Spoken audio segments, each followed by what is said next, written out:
বলতে পারি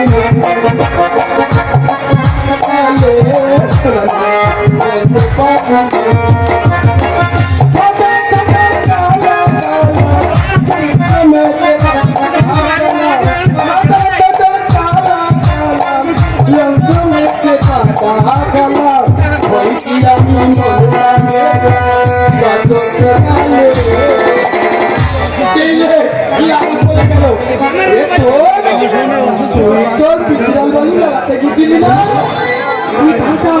ঠান্ডা লাগে তুই লিখতে ফিরে আপনি তাই লাভ বল পাতে ওই তো বেলালে ঢুকিয়ে দিলাম আমার তুমি এতটা গীতা গুতুল গুতুল ফুতুল ফুতুল করছিলি তাই আমি আঁকতে পারছিলাম না কেন তোকে দেখার জন্য আমার বুঝি তুই কাকেরও দেখতে পাস না দেখতে তো পাই কিন্তু পিতাই হলো কথা বলার পাকনাই না মানে মানে আমি আমি করে নেব তাহলে বলি আমার নাগের কানে ভাবনা দেখে বলেই বলতে বলতি আমি বলতি একটু দুধুকেই মানে বলছি নাকি বিকাতে হচ্ছে কি ব্যাপার লাউরও তুই যাচ্ছি কেন আমি তোকে পালবাতি পার্বতীর মেয়েদের মতো দেখতে আমি জানতাম না কালো বলে কি না করে না কালাই তো ভালো কালো চুল কেটে সাদা হয়ে গেলে মানুষের মনে দুঃখ হয় আর চোখের তারা যদি কালো কথা হয় দেখতে বিশ্রী তোর আমি বলে গেলেছিলাম তোর বোধহয় বুদ্ধি যাচ্ছে কিন্তু হয়নি কিন্তু তোর বুদ্ধি থেকে গেছিস বলে তিনি কিন্তু কালো ছিল সেই কৃষ্ণের জন্য গোকুলের ষোড়শ গোপিনী পাগল হয়েছিল পেটি পাগল হয়েছিল লাদা কেন লাদা দিয়ে ওদের ভিতরে পেটি ফুলগুলি দিল তুইও আমাদের গ্রামের মতো পেটি তুল বলি তাহলে আমিও পেটি কালো তাই না আমরা দুদিনে একটু লাদা কিলিচ মতো ফিলিং করি তোর সঙ্গে আমি যখন যাচ্ছিল নাকি কি কথা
রে